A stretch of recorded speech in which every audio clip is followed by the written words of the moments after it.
umugabo kandi bahawe n'Imana Veronique yamaze kuba umudamu mwiza. Dushima Imana kuri uyu mugabo, dushima Imana kuri uyu mudamu. Imana ihabikibona tegera musabe bwana Yiringire Israeli bamaze kuba umugabo. Ese wakukundira ukatwereka umugore wawe wahawe n'Imana Veronique n'uburenganzira bwawe. N'abana bashaka kureba na akageni keza mutabuze mureba rero agiye gupfundira namwe murebe. Ni umukobwa mwiza umva gawe rero mwiteguye kureba atuzazambaye gake gake rega ati gake gake nzamukunda batari kumubwira nzamukunda ahashaka kuzaze kureba ubwo kari kumubwira gucapa agenda azamura bari kugenda bari kumwenyura banezerewe cyane. Mbese mwari magambo n'abagiye kubaka ubwabo amanura neza asigaye kabindura inyuma ongera ugaho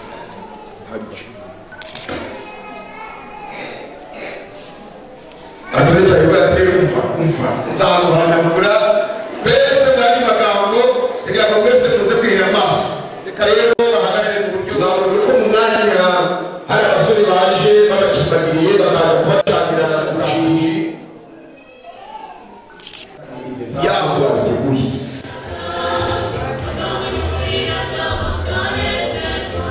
Abamunyenga ubu rwose uyu munsi wabo avuga rwose nzamukunda tuzabana iteka.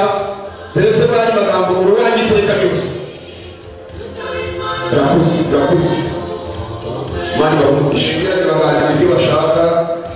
Ubwo rero barabirangije barazamuye abahungu rwose ngo amen amen. Mani hakucyubahiro. Reka rero badufashe kutwereka uko iwabo bazabasusurutse bose turuhererekane bagiye gucana kuburyo niho gucanira umuriro ugari kandi kizo muzijimije kumeze ko iwanyu nta mazimwe ukeneye kuza kubaha inama muzamutumira.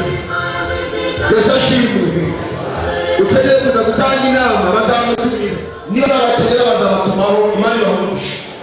Naho ufite kuzaza kubagira inama wihangane.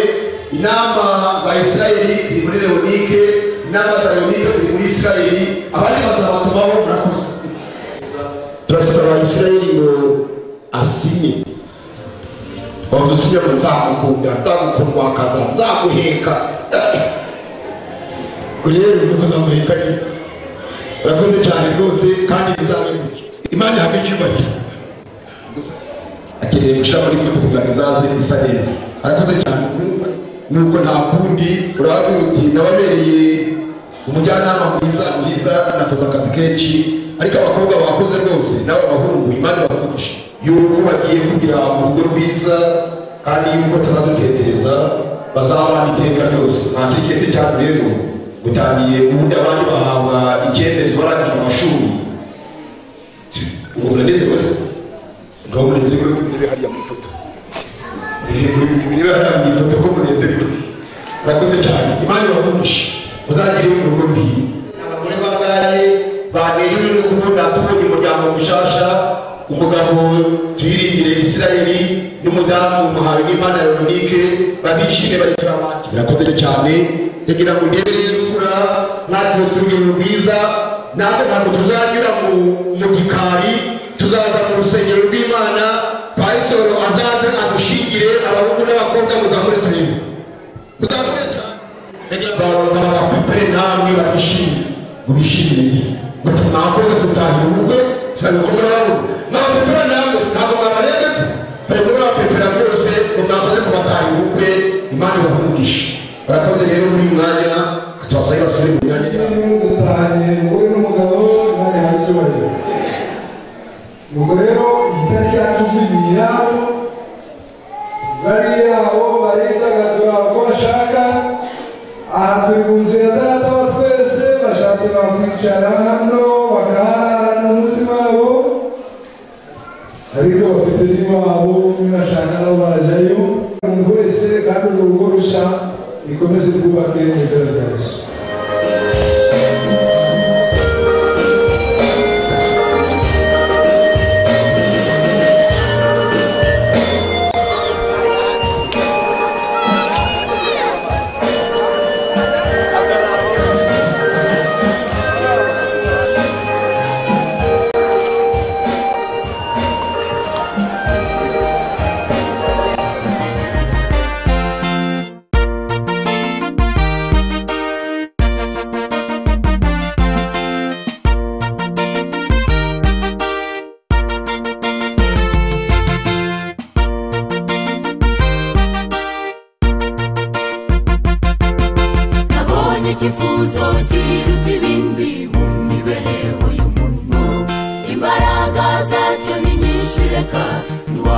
kurwanya gutsinde iyo cyaje n'ikigutoriza urara utaryamye inzozi za buri kanya zikakubuza ibitotsi telefone mu kanya itikanguka ohereza SMS umutima ugatera ukakwibutsa uw'Imana yakugeneye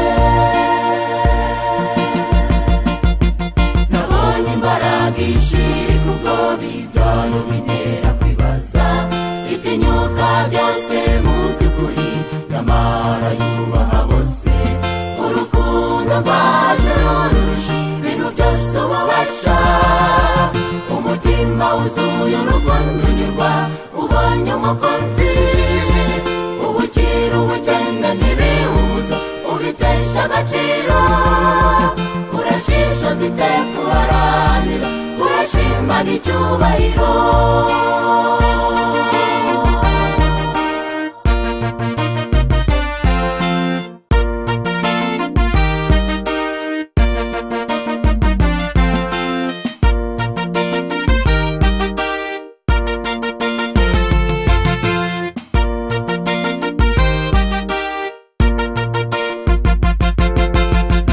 amahirwe atabonwa na benshi kandi yifuzwa na bose umufasha w'imico ishimishije ubundi se wamukurahe iyo usenze ugatuza ugatekereza umuhabwa nk'impano erega ntiwabona ubutunzi umuha akwemera ukuri uwatatswe n'Imana arabengerana rusha byose agaciro imico ye ni nk'iy'abatahajuru yaribishijwe n'Umuremyi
Imana nziza umuremyi dukunda kandi utwitaho mu ijuru no mu isi n'uburi cyubahiro gicaye.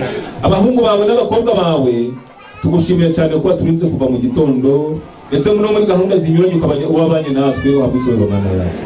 Kubw'ibyo rero twishize mu maboko no mu biganza kandi turakurarize cyane kugira ngo uzuyobore iyi gahunda kugira ngo duhire kugira ngo tugire neza kugira ngo dufashirize umugeni n'umukwe kugira ngo muri ubukwe tugubwe neza bana natwe rero tubisabye tubyize ku bwa Yesu amen. Mukomeze muhagarare mwihangane mukomeze muhagarare reka ubwo umukwe n'umugeni bari hariya bari kwiremba nongere mvuge nti reka batange ikaze aba bantu mubaha amashyi ibyo tubabwira abashobozi kandi tukabwira barimo n'abandi barashaka kwigira haleluya ngaho rero reka ubwo baduhaye ikaze ariko ibikorwa hariya hirya Isirayeli ashobora kuba nziza akavuga ati reka twakire yakakira umusheri akamwakira Isirayeli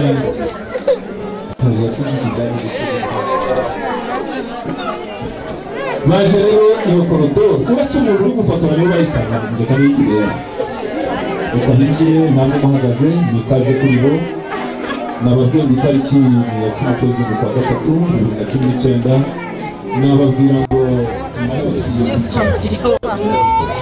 iyo tuvuze rero Isirayeli ntabwo tuvuze Palestine tuba tuvuze Isirayeli murumuna wanje inshuti ya Leonike ndetse ahubwo ntabwo ari iby'ubucuti gusa ahubwo Isirayeli umunsi ni umugabo arinjiye injira neza batambuka gahoro gahoro batuje kuri tapi y'umukara neza cyane baratambutse baza neza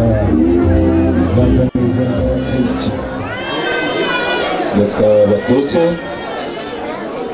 Isirayeli ati ntabwo nashobora kurambagiza imyugariro ngo nanirwe gutunganya urushingo rwa kinyarwanda. Isirayeli urugendo uzi ko ntari nzi ko wa musore yibetse akaburutu nari yibetse urushingo mu gikoni rero irashitamye hano iwacu ibintu bidasobanutse kuri aya mafunguro barimo baratunganya gufatanya murumuna wanje Isirayeli ntabwo nari nzi ko uyu murimo wo gufatanya na madamu yashobora Isirayeli na Leonike rero mu gikoni bari bahari by'ikoranabuhanga bati tuzafatanya muri byose si ugukundana gusa ahubwo tuzakira bazaza badusanga bati gahunda zigenda neza. Reka dusabe Leonike y'amafunguro amaze kuboneka ugikurikirana kuyasengera tumuhereze indangururamajwi maze n'ubwitonzi bwe bwiza asanzwe agira Amen. Ishimwe ukuntu wabanye natwe mu bintu byose batambutse bihaye icyubahiro. Amen. Bibaye ngombwa ko dufata ifunguro ry'umubiri ryatewe n'amaboko yanduye byose mu gihugu n'imigisha mu izina rya Yesu. Amen. kibaye nk'ikivaho ariko mbere y'uko twari kugira ngo mutambuke mukaramiza mu gikoni reka rero mwe mwihanganye icyo tuvuga nicyo mugiye gukora. Ndashimira cyane nabonye uburyo mwakiranye dukunda uburyo tugeze iwacu ubanza umutwakiriye muramutse bishoboshye muramutse ntacyo mutwaye muramutse Leonike muramutse ariko abantu mwabakira aba bantu mwabaha amashimwe mumeze mute none bakugisha murakoze cyane nuko n'ubusanzwe rero iyo umaze kwakira Leonike ubundi tumwakiza amagambo gusa no guseka cyo kunywa rwose. Isirayeli ati nje ni ku buzima bwacu kandi nkamutanga ati nkifuza ko washira n'inyota. Isirayeli soma wimureba gufasha wimureba gusa Alleluia. Isirayeli rero burya mu muhanga mu kugabura yongeye kumuhereza papa bacu bari burya iwacu turakira ndagira ngo abo bantu mwifuza byinshi bafite mu munezero ndetse n'amatsiko bafite bakeneye kumenya gahunda y'uyu munsi uko iteye. ni muri urwo rwego rero data tugize mu mazina ngira ngo uruvugiro mwampaye ntikurwidagadura ahubwo niterere hejuru ahubwo munyemerere ndubashyikirize maze kuri rya jambo ry'umunsi n'ubundi mugira icyo muvuga kandi nzi neza ko hari ikaze mushaka gutanga kuko n'ubundi dusanzwe twakira abashyitsi mu mwanya nguriho rero murakomeye cyane. Umuryango wacu w'Abanyagesera duhora turambuye amaboko kandi twifuza kwakira abadusanze kuko rero waje uhagarariye umuryango w'Abasinga turabakiriye kandi tubahaye karibu ahasigaye Imana ibaha umugisha. Ntabwo rero turabakiza amagambo masa ahubwo ndasaba wa musore mugerageza